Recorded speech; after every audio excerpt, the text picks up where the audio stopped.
traditional. We met online, and that was, I think, Dan's first or second try with the online thing. So we met on the internet. Actually, I had signed up to on Match.com, which is like an internet dating service. But I had tried it a few times and I hadn't had much luck, and I kind of gave up. She actually sent me a wink, which is like a little. It's not like, it's like an email basically that, you know, that she was interested, that she liked my profile. She liked what I wrote about myself in my profile, and I sent her a wink back, and then she sent me an email, and then we lined up a date from there. We met downtown in Portsmouth. And we decided to meet for coffee, and after that we just went to dinner and we hung out all night, and the rest is history.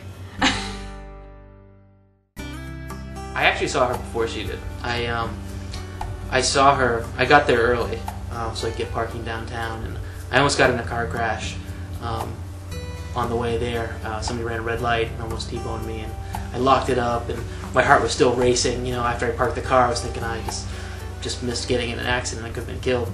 And so I was walking towards where the date was, and I saw her probably 2 blocks away, and I was watching her in front, and she turned towards me, and I threw her a wave, and she waved back, and she had a big smile. And so, I mean, I definitely liked him a real lot at first. I had a big smile I couldn't put away the whole, you know, that rest of the block walking up to meet her. And then after a couple weeks, it kind of went from, you know, I like him a real lot to I think he's the one after a couple weeks. And then we pretty much hung out as much as possible every moment after that. It definitely was somebody I knew, like, this is the one. I just know that those things take time to kind of grow and develop, so it was pretty close. As close as it's going to get, in my book, to love at first sight. For sure. Yeah, Beckie's the traveler.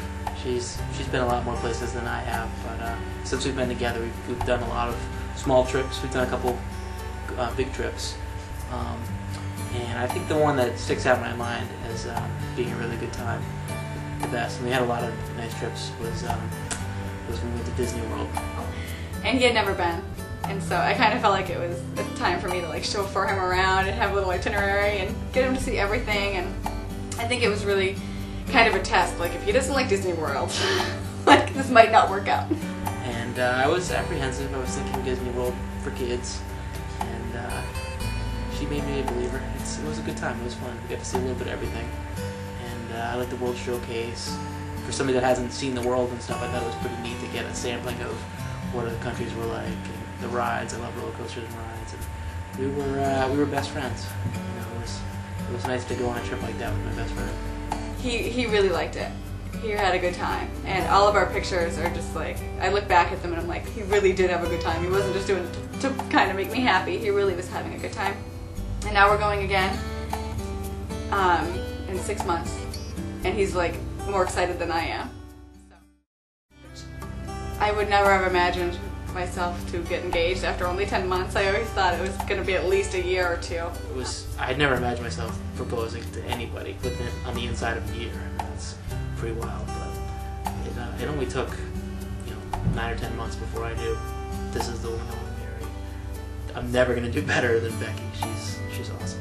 I kind of had a feeling it was coming, and I thought it was going to be Thanksgiving, because I thought for some reason he would do some big production, because he's kind of tricky like that, and I thought it would be something. His parents were coming over my parents for Thanksgiving dinner, and it was just going to be us. And so I kind of had a feeling it was coming. I had a plan, and I had been taking her out on Wednesdays. We kind of had a date night, and my idea was to try to get her in the habit of every week on Wednesday we would go out, because I wanted to ask her before Thanksgiving, the night before Thanksgiving. We went out to dinner, and it was at the Rosa restaurant in Portsmouth, which is where we had our first Valentine's Day date, which was actually 2 weeks after we had started dating. And we both sort of thought that was a good point for us. There was something about that night where we just really almost fell in love, like that night. And so we were in there eating, and he was kind of acting lovey-dovey, so I thought he was just being like, in my head I'm like, it's tomorrow. I know it, it's Thanksgiving, I just know it. I was hoping to be able to walk around, and it was a little bit cold, it was raining and miserable, but it didn't really hamper my plans. He just looked at me kind of funny, and then he just got down on one knee and asked me outside of the restaurant in the pouring rain. We were underneath like a covering or whatever, but there were people walking by, like waiters and stuff, and they were clapping, and it totally threw me off because I was thinking it was gonna happen the next day. So I was really surprised. I really shocked her. She wasn't ready for it, and I took one knee and she took two because she had to like crouch down on the ground because she was gonna pass out. And I had to ask her a second time, here's the ring, will you marry me? And her answer finally was, of course, of course. Our families couldn't be any cooler. They are,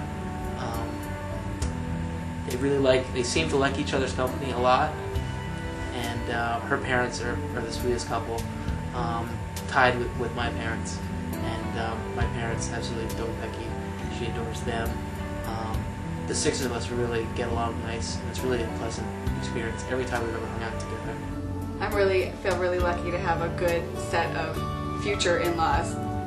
And he does have a twin brother too. I don't get to see him that much. I think he lives in Los Angeles, but it's nice that he comes from the same family setup and with the same family values.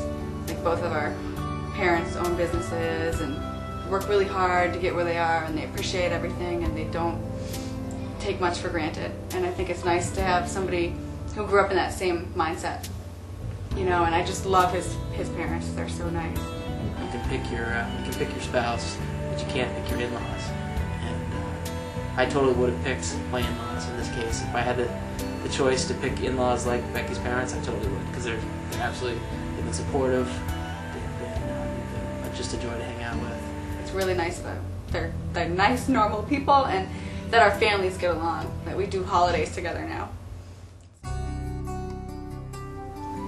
I would just say that there can't possibly be a better match for me on earth. And that's about all I have to say.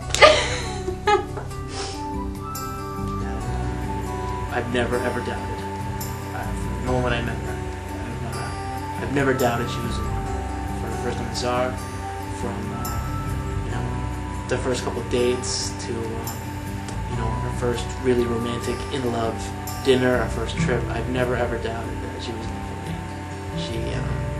She completes me. To quote a good movie, she's there for me, and there's no way I could ever improve her. She's just like me, and the small differences we have, they're good differences, but she's my best friend, and I'd never want to be apart from her. She's awesome, and I can't wait to be her husband. There's nobody else I'd rather be with than her. She's the one.